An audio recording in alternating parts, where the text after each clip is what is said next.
Voici les annonces pour cette semaine. Aujourd'hui, donc 5e dimanche après l'Épiphanie, nous faisons la mémoire de Saint Cyril d'Alexandrie et de Sainte Apolline.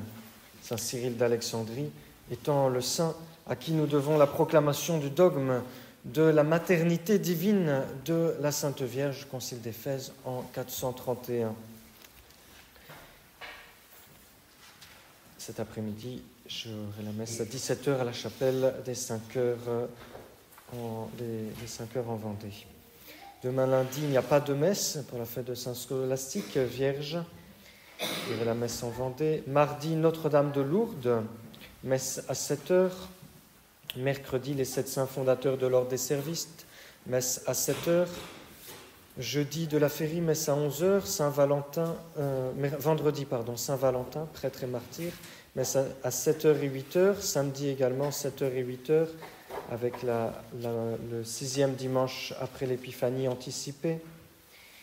Et les confessions de 17h à 19h ce samedi. Dimanche prochain, dimanche de la Septuagésime, messe aux horaires habituels, avec la messe à 17h à la chapelle Sainte-Anne de la Baule. Ce week-end, il y aura le brigandage Saint-Michel pour les jeunes hommes, donc qui n'hésitent pas à regarder les annonces sur nos réseaux sociaux. Et après la messe, ce dimanche, nous aurons ici la bénédiction et l'ouverture de notre bibliothèque paroissiale avec la petite procure également, comme le faisaient les sœurs de la sagesse quand elles étaient ici. Et puis, tout cela sera suivi d'un pique-nique paroissial pour répondre à l'invitation de saint Paul dans l'épître qui nous invite à la pratique de la charité, et également pour prolonger cet encouragement de saint Paul. Eh bien, n'hésitez pas à vous inviter mutuellement, que ce soit les familles entre elles ou avec les convertis récents ou bien les personnes plus seules, pour vous soutenir et vous encourager. Il ne s'agit pas de vivre les uns chez les autres, bien sûr. On a chacun notre vie de famille importante à tenir, à respecter, mais il ne faut pas hésiter à inviter les uns les autres pour échanger, parler et se soutenir dans le bon combat de la foi, dans la pratique des vertus, s'encourager. C'est de là également que naissent les bonnes entreprises, les saines entreprises dont nous avons bien besoin aujourd'hui. Le samedi 1er mars, il y aura la messe à 10h30 à Notre-Dame du Petit Luc, suivi du chapelet jusqu'à la stèle de l'abbé Voineau, avec les enfants de la croisade eucharistique. Cette messe nous servira de réunion, tiendra lieu de réunion de la croisade eucharistique pour honorer les saints innocents de la Vendée. Et puis, le même jour, je célébrerai le mariage de Matteo Achternoen et Diane Giraud à Notre-Dame des Dons. Priez bien pour ces deux jeunes gens, pour qu'ils finissent de bien se préparer à ce grand sacrement. Et puis je vous rappelle notre date très importante, le grand pèlerinage à Sainte-Anne-d'Auray, le 15 mars. Également, pour ceux qui n'étaient pas là dimanche dernier, vous pouvez trouver des cierges de la Chandeleur au pied des statues de la Sainte Vierge. Ce sont des sacramentaux. Et puis, en retour, n'oubliez pas d'apporter vos rameaux bénis pour la confection des cendres. À la fin de la messe, dernière annonce, je donnerai la bénédiction des cierges de Saint-Blaise pour guérir les maux de gorge et tout autre mot, surtout avec le froid qui règne. Au nom du Père et du Fils et du Saint-Esprit, ainsi soit-il. Eh bien, chers frères, une fois le dimanche passé, les sermons sont vite oubliés, surtout s'ils ne sont pas entretenus par la lecture de bons livres. La piété, l'amour de Dieu sont comme un feu qui s'entretient par de saintes pensées. Et où puise-t-on ces saintes pensées si ce n'est dans de bonnes lectures ? Celui qui connaît dans la vérité, celui-là aime dans le feu, dit saint Angèle de Foligno. Quand Moïse eut achevé d'écrire le livre du Deutéronome, celui qui contient la loi de l'Ancien Testament, un des premiers livres de la Bible, il ordonna aux Lévites de le mettre à côté de l'Arche d'Alliance comme un objet très sacré. Et puis chaque nouveau roi chez les Juifs devait se faire sa copie du livre du Deutéronome. La Sainte Écriture dit « Après qu'il sera assis sur le trône, il fera transcrire dans un livre ce Deutéronome et cette loi du Seigneur dont il recevra une copie des mains des prêtres de la tribu de Lévi. Il l'aura avec lui et il en lira tous les jours de sa vie. » Donc la Sainte Écriture recommande à ceux qui sont en situation d'autorité la lecture spirituelle. Tous les 7 ans, chez les Juifs, on devait lire solennellement ce livre de la loi en entier au peuple juif, donc en public. Et l'historien Flavius Joseph, qui a vécu juste après notre Seigneur, dit également que chaque père de famille avait un exemplaire de la loi chez lui. Ainsi devrait-il en être de chaque foyer chrétien, avec une belle édition de la Bible chez lui, conservée précieusement à un endroit particulier de la maison. C'est un des plus précieux trésors que vous puissiez posséder, la parole de Dieu même chez vous. Alors la semaine prochaine, vous trouverez différentes éditions de la Bible dans notre petite bibliothèque. Nous en avons pas mal. Les livres de la Bible pourront être empruntés plus longtemps que les autres. L'Église estime tellement la lecture de la parole de Dieu qu'elle en a fait la première marche du sacerdoce. C'est l'ordre des lecteurs, une des étapes vers la prêtrise, le premier ordre mineur, celui qui donne les grâces nécessaires pour lire ou chanter dignement en public la Sainte Écriture. Nous reviendrons sur cette notion quand je vous parlerai de l'Épître et de l'Évangile dans la série de sermons sur la messe. La lecture de la Sainte Écriture, en particulier les psaumes, les épîtres, les actes des apôtres, ce magnifique livre du Nouveau Testament, et puis surtout les évangiles, les paroles de notre Seigneur Jésus-Christ lui-même, tout cela a une très grande valeur sanctificatrice par elle-même. C'est un sacramental en quelque sorte. Pour les enfants, les convertis, je recommande la lecture de la Bible d'une grand-mère, de la comtesse de Ségur, qui permet de connaître l'essentiel de l'histoire sainte tout en simplifiant les choses et puis en omettant les passages trop compliqués. Avant de passer aux autres sortes de lectures, souvenez-vous de la conversion de saint Augustin. Elle a eu lieu en 3 étapes. D'abord, la lecture d'un livre de l'Ancien Testament, le livre de la sagesse, qui est un petit livre de l'Ancien Testament, vraiment pas si long, mais pourtant combien de chrétiens l'ont-ils lu ? Et ce livre, saint Augustin l'a lu par curiosité intellectuelle, mais il en a été profondément marqué. Cela différait tellement de la sagesse des anciens philosophes dont il se régalait. Il n'en a pas été changé pour cela. Saint Augustin a continué de se convertir avec l'exemple de 2 courtisans qui eux-mêmes s'étaient convertis en lisant la vie de saint Antoine Ermite. C'est également un livre pas très long, mais vraiment extraordinaire et percutant, écrit par saint Athanase, la vie des premiers ermites. Et puis enfin, la conversion de saint Augustin a été achevée par la lecture du Nouveau Testament. Quand une voix du ciel lui commanda de lire, prends et lis, et il lut miraculeusement un passage adapté à ce qu'il retenait encore dans le péché. Le livre s'est ouvert à cet endroit précis qui lui était adapté. À vous aussi, mes bien chers frères, je recommande la voix du ciel. Prenez et lisez, mes bien chers frères, prenez et lisez. Ce fut la même chose qui est arrivée à saint Sérapion. La lecture de l'Évangile qu'il entendit le toucha si vivement qu'il abandonna tous ses biens. Et comme il avait donné ses habits aux pauvres et qu'on lui reprochait sa pauvreté, il montrait son petit livre du Nouveau Testament en disant « Voici celui qui m'a dépouillé de mes habits ». une lecture spirituelle a beaucoup de force quand on la reçoit très sincèrement. Et malheureusement, il y en a qui n'ont jamais ouvert un évangile en dehors de ceux qui lisent à la messe du dimanche et qui se nourrissent rarement de bonnes lectures. Prenez et lisez. Que de mauvaises pensées disparaîtront, que de bonnes pensées vous viendront. Prenez et lisez, mes bien chers frères. Voici quelques conseils sur la lecture spirituelle. D'abord, lisez avec le désir de vous sanctifier. Ne lisez pas par curiosité pour contenter votre esprit et seulement pour apprendre plein de choses. Cela serait de la gourmandise spirituelle. Mais lisez pour apprendre vos devoirs.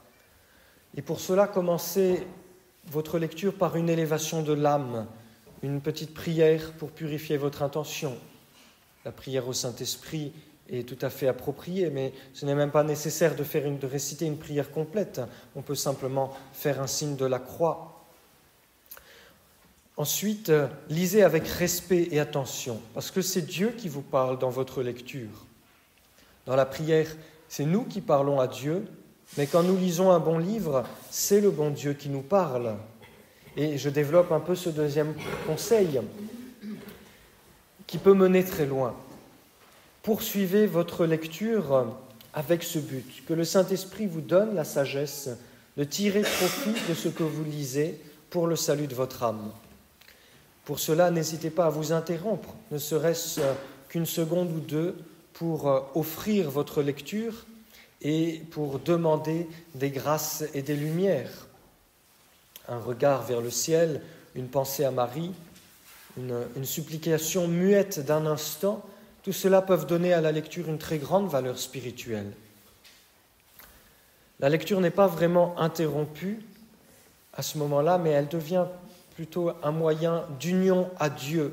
Et ce deuxième conseil est à mettre en place une fois que vous aurez mis en place le premier, à savoir de faire votre lecture en commençant par un signe de croix ou une prière.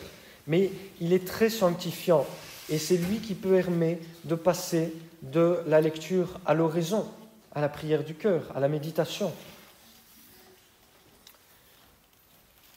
Troisième conseil, lisez peu à la fois, mais faites réflexion sur ce que vous lisez pour en tirer quelques résolutions et demandez à Dieu la grâce de mettre vos résolutions en pratique. C'est justement le but de la méditation qui complète la lecture spirituelle.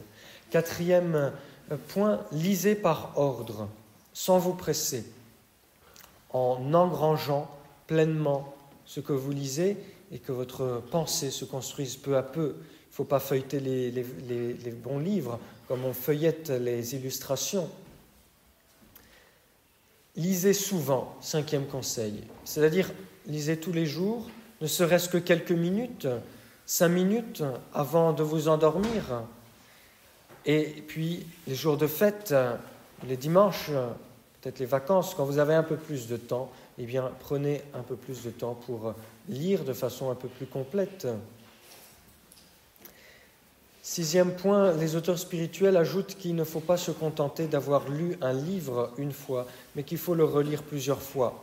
Cela ne sert à rien de lire beaucoup de livres si on ne lit pas les meilleurs, comme le sont le Nouveau Testament, bien sûr, l'imitation de notre Seigneur Jésus-Christ, l'introduction à la vie dévote de saint François de Sales, le combat spirituel du Père Scupoli, la perfection chrétienne du Père Rodriguez, et puis la vie des saints, bien sûr, qu'on peut toujours lire et relire.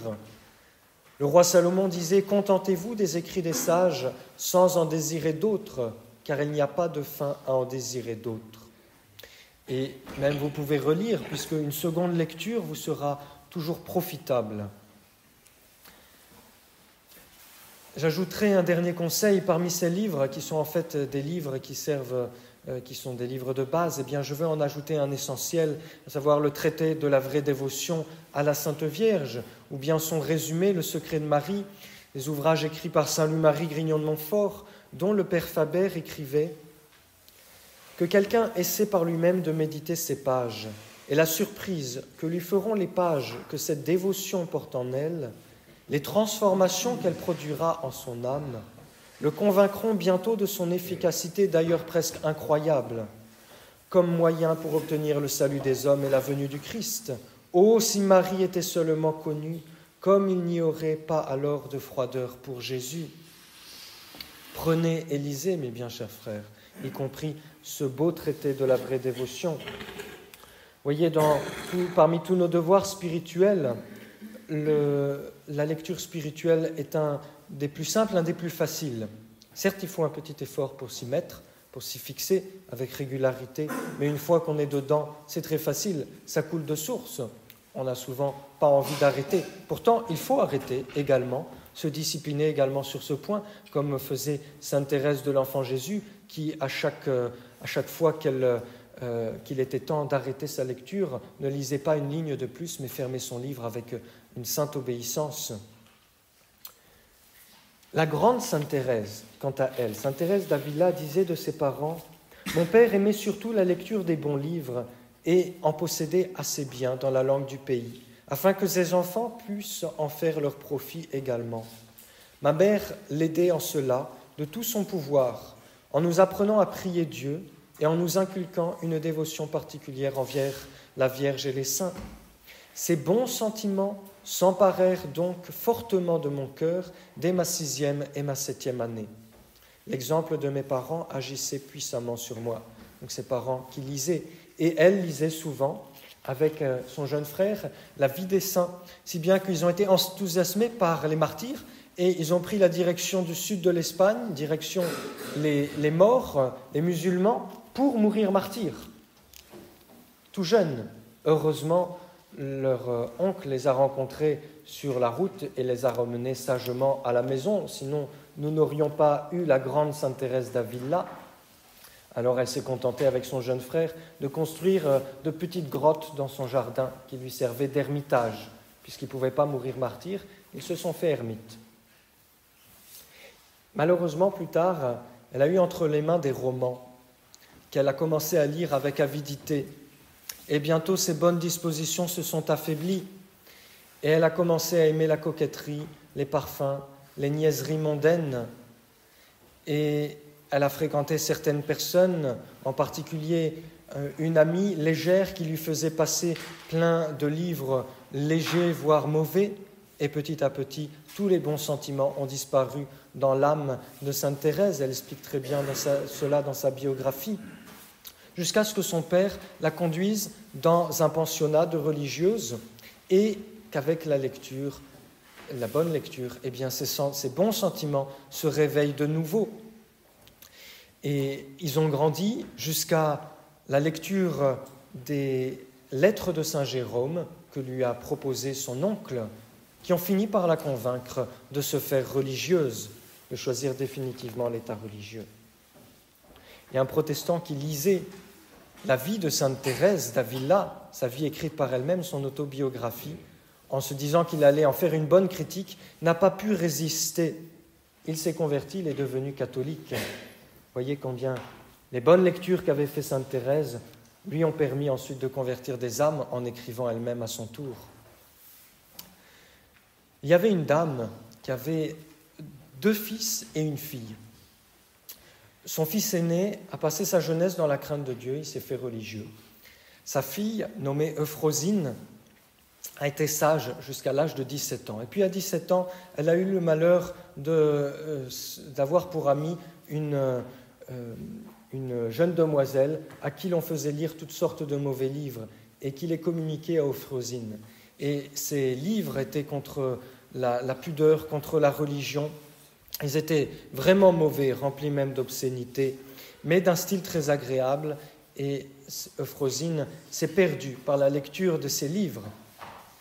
Elle est devenue également d'une arrogance insupportable, parce que c'est souvent ainsi quand les adolescents sont mauvais, ils ne supportent plus l'autorité de leurs parents. Et sa mère se demandait quelle était la cause de ce changement en elle. Un jour, Euphrosine avait laissé sa porte ouverte et son jeune frère est entré et il a pris par curiosité un livre qui était là dans la chambre de sa grande sœur et il en a été assez choqué de voir ce qui était dedans. Il n'a pas tout compris, alors il l'a apporté à sa mère et sa mère a compris alors combien ces maudits livres avaient corrompu l'esprit de sa fille. Elle a bien sûr dit à son fils de détester tout ce qu'il venait de lire et de bien se garder de lire de livres semblables. Et quand Euphrosine est rentrée, « Ma fille, lui dit la mère, est-ce là le livre de dévotion que vous lisez ?»« Ma chère mère, lui dit Euphrosine, je vous prie de me le rendre afin que je le remette à la personne qui me l'a prêté. »« Vous le rendre, dit la mère, j'aimerais mieux voir le feu dans ma maison. Il n'est point permis ni à vous ni à moi de remettre et de rendre un mauvais livre. Ce livre vous a perdu, malheureuse. Il en perdrait bien d'autres. » Et elle l'a jeté au feu. Euphrosine avait encore beaucoup d'autres mauvais livres. Et comme sa mère est devenue vigilante sur ce qu'elle mettait dans sa chambre, eh bien, elle a emporté ces livres à son frère religieux, ces mauvais livres à son frère religieux, en ne lui disant rien, en lui demandant de les cacher pour elle, parce qu'elle en avait besoin. Ce religieux a eu la curiosité malsaine de commencer à lire ces livres, curiosité qui lui a coûté la perte de sa foi et de son âme. Jusqu'alors, il avait été un bon religieux, et la lecture de ces livres détestables l'a perverti, de telle sorte qu'il a tout perdu, qu'il a apostasié, qu'il est allé habiter la ville de Genève, qui était alors calviniste, où il s'est fait hérétique et où il s'est marié. Euphrosine, de son côté, a vécu très mal dans le libertinage. Elle s'est mal comportée. Et puis, un jour, un jeune homme qu'elle avait fréquenté est venu la voir. Elle était très malade à ce moment-là. Et même, elle sentait sa mort venir. Et voici ce qu'elle lui a dit. « Je suis effrayée de la vie que j'ai menée. Je me suis moquée toute ma vie de la religion et des choses de l'autre monde. Mais je vous assure que maintenant, je suis dans d'étranges alarmes, c'est-à-dire dans des craintes, dans de grandes craintes. Ah mon Dieu, que ces choses sont terribles. Je pense à présent là-dessus bien autrement que du passé, et je voudrais bien avoir tenu une autre conduite. Mais malheureusement, elle n'a pas tenu compte de cette inspiration du ciel, et elle a étouffé les remords de sa conscience. Elle est morte dans l'impénitence. Le jeune homme, quant à lui, qu'elle avait fréquenté, a été touché de cette mort funeste et a fait de bonnes réflexions, il s'est converti. Ne lisez donc jamais de livres dangereux, bien sûr, ceux qui sont contre la pureté des mœurs ou contre la religion, mais appliquez également cette histoire aux mauvais films. Et aujourd'hui, ils sont presque tous mauvais. Ce n'est pas parce qu'on passe une scène ou deux d'un film moderne qu'il devient un bon film. Les films modernes sont remplis d'immoralité et s'ils ne le sont pas, ils sont pour le moins amoraux, c'est-à-dire sans morale, en nous laissant totalement indifférents, et ce qui pervertit petit à petit notre sens critique. Si vous avez au contraire des bons films, eh bien, n'hésitez pas à les partager. Mais le pape Pie IX écrivait le 8 décembre, en la fête de l'Immaculée Conception, en se rappelant la pureté de la Vierge. « Vous savez, disait-il en s'adressant aux évêques, que de nos jours, les ennemis de la religion répandent des doctrines dépravées de toute nature et les propagent dans le monde entier par les mauvais livres, les brochures pernicieuses et les journaux licencieux. Ils ne reculent devant aucun mensonge pour tromper les foules. » Saint Jérôme, après sa conversion, continuait de lire les auteurs païens. Pas ceux qui étaient mauvais, évidemment, ceux qui étaient beaux par leur style, les auteurs classiques, jusqu'à ce qu'il fasse un rêve. Dans ce rêve, il s'est trouvé en présence du tribunal de Dieu, où il se présentait comme chrétien. Et alors le juge suprême lui a répondu « Vous mentez. Vous êtes un cicéronien, celui qui lit les œuvres de Cicéron, et non pas un chrétien. Car là où est votre trésor, là est aussi votre cœur. » Et là-dessus, le juge le condamna à être cruellement flagellé, et il fut cruellement flagellé par les anges. Et saint Jérôme déclarait que ce rêve avait fait sur lui une telle impression qu'il ne lut à partir de cela que des écrits édifiants. Et c'est à lui que nous devons cette magnifique traduction de la Sainte Bible la Vulgate, qui est la version officielle de la Sainte Église catholique. Saint Augustin, de même, n'arrivait pas à goûter la simplicité de la Sainte Écriture tant qu'il lisait les auteurs païens. Lisez, mes bien chers frères, lisez et lisez bien, ou bien écoutez également, puisque aujourd'hui, la technologie et le monde moderne nous permet de faire cela, d'avoir à notre disposition beaucoup de bons livres enregistrés. Eh bien, profitez-en. Profitez également de la Sainte Écriture enregistrée. Je vous mettrai des références, je vous donnerai des références pour cela. Mais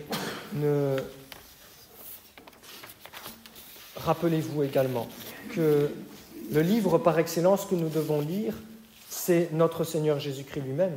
Un jour, Saint Bonaventure, on lui demandait de montrer sa bibliothèque dans laquelle il avait puisé tant de sciences, et Saint Bonaventure a montré son crucifix.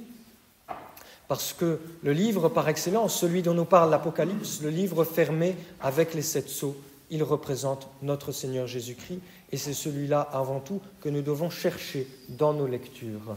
C'est la grâce que nous allons demander au cours de la Sainte Messe au nom du Père et du Fils et du Saint-Esprit, ainsi soit-il.